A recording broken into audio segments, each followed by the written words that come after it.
Há perdão para quem está no segundo casamento? Antes de tudo quero lhe dizer o seguinte. Se estás casado ou vai se casar precisa ter muito cuidado. Casamento é coisa séria, não se brinca com o que Deus nos deu. Eclesiastes 9:9. A palavra diz, de Deus não se zomba. Gálatas 6:7. Para quem já está no segundo casamento, a palavra relata que há perdão para quem confessa e deixa. Se confessarmos os nossos pecados, Ele é fiel e justo para perdoar os nossos pecados e nos purificar de toda a injustiça. Primeira carta de João 1:9. Quem esconde os seus pecados não prosperará, mas quem os confessa e os abandona encontra misericórdia. Provérbios 28:13. Então reconheci diante de ti o meu pecado e não encobri as minhas culpas. Eu disse, confessarei as minhas transgressões ao Senhor, e tu perdoaste a culpa do meu pecado. Salmos 32:5. Essa ação precisa ser do íntimo do coração, como já mencionei. Com Deus ninguém se brinca. Todo pecado há perdão exceto blasfemar contra o Espírito Santo.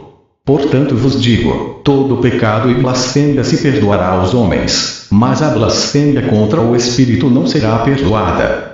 Se alguém disser alguma palavra contra o Filho do Homem, isso lhe será perdoado. Mas se alguém falar contra o Espírito Santo, não lhe será perdoado, nem neste mundo, nem no vindouro. Mateus 12:31-32. Blasfemar contra o Espírito Santo é chegar ao íntimo de Deus.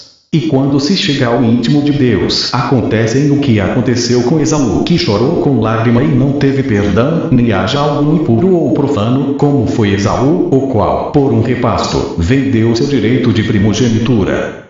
Pois sabeis também que, posteriormente, querendo herdar a bênção, foi rejeitado, pois não achou lugar de arrependimento, embora, com lágrimas, o tivesse buscado.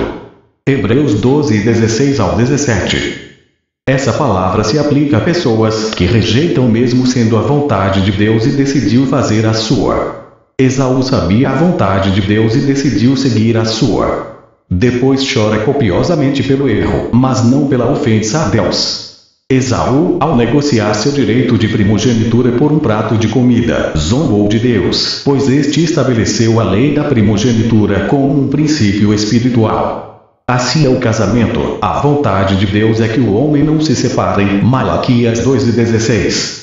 O casamento é um presente. Quem encontra uma esposa descobre algo excelente. Recebeu uma bênção especial do Senhor. Provérbios 18:22. Calvino comentou o texto de Hebreus na seguinte perspectiva. Enquanto estava faminto, Esaú preocupou-se apenas com seu estômago. Depois de se alimentar, riu de seu irmão e o julgou um tolo porque voluntariamente se absteve de uma refeição. Esse é o comportamento dos ímpios que ardem em depravadas paixões ou se entregam aos prazeres da carne. Estamos vivendo numa geração que casar já pensando que se não der certo deixa e procura outra. Mas disse Jesus, não tendes lido que o Criador, desde o princípio, os fez homem e mulher. Mateus 19:4. Portanto o que Deus ajuntou, não o separa o homem. Mateus 19:6. Deus não deseja a morte de ninguém. Ezequiel 18:23 em diante. Nem do mais perdido pecador. 1 Coríntios 6:10-11. Não sabeis que os injustos não herdarão o reino de Deus? Não vos deixem enganar, nem imorais, nem idólatras, nem adúlteros, nem os que se entregam a práticas homossexuais de qualquer espécie, nem ladrões, nem avarentos, nem viciados em álcool ou outras drogas, nem caluniadores, nem estelionatários herdarão o reino de Deus. Assim fostes alguns de vós. Contudo, vos fostes lavados, santificados e justificados em nome do Senhor Jesus Cristo e do Espírito Santo do nosso Deus. Nosso corpo é santuário de Deus. O texto deixa bem claro, assim fostes alguns de vós. Isto é, no passado. Jesus, ao perdoar a mulher que foi pega em adultério, disse, nem eu também te condeno, vai-te e não peques mais. João 8:11. Ao beneficiado Jesus o advertiu, vai e não pequem mais para que te não suceda coisa pior. João 5:14. Espero que tenha deixado claro para você que ouviu. Amém. Concluo dizendo o seguinte: nossa geração crê que Deus é poderoso para curar do câncer da AIDS, salvar filhos das drogas e até marido do alcoolismo, etc. Mas não temos fé suficiente para crer que Deus pode mudar a vida do nosso cônjuge.